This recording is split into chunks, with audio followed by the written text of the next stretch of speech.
Okay, so now I'm going to do a troubleshooting demo, and I'm going to start off on the analytics dashboard. And on this dashboard, you can see different things like the toss value, the loss burst max, as well as the packet loss, the jitter, and the delay. If you come down here, you'll see that there's clearly a latency or delay issue as we are experiencing 16.6 milliseconds on average. So what I want to do is I want to drill down to get some more detail. As the data set's building out, I'm actually going to switch data now because I had data that's set up for this particular demo, as this is a demo system. So notice here that it gives a list of all the sessions, the delay on average, as well as a topology view and source location. But what I want to do is I want to drill down a little bit deeper into the analysis view.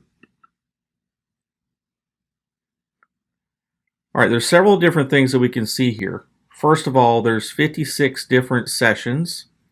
We have two different service providers. We have TELUS and we have Rogers. We also have three different types of circuits, ILL, MPLS, and VoIP. We also have three vendors, Cisco, Nokia, and Avaya. And also you can see a list of the branch locations as well.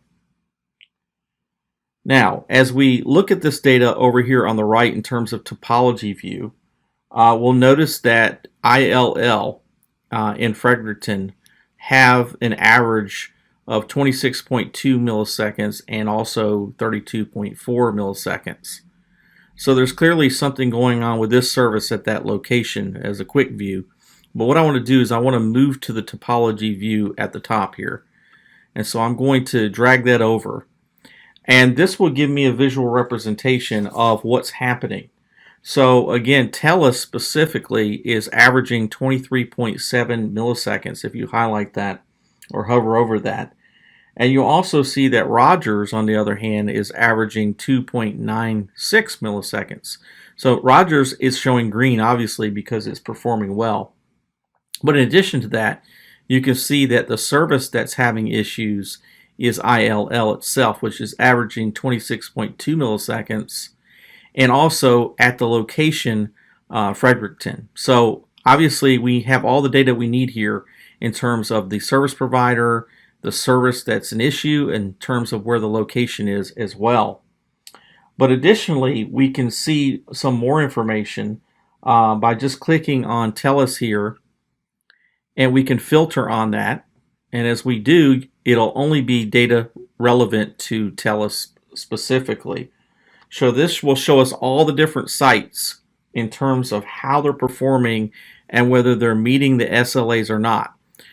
We can go to our graph correlation, and that will show you again all the sites that are within the SLA and those that are outside of the SLA. And this is very handy because again you can look and clearly see who's in compliance with SLA and who is not.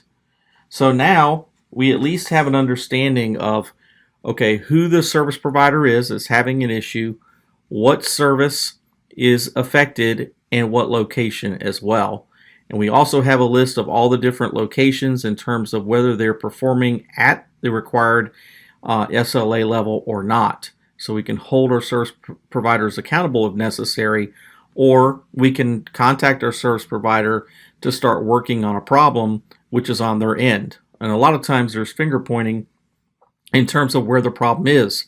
So half the battle is knowing where the problem is, what location, what provider, what service.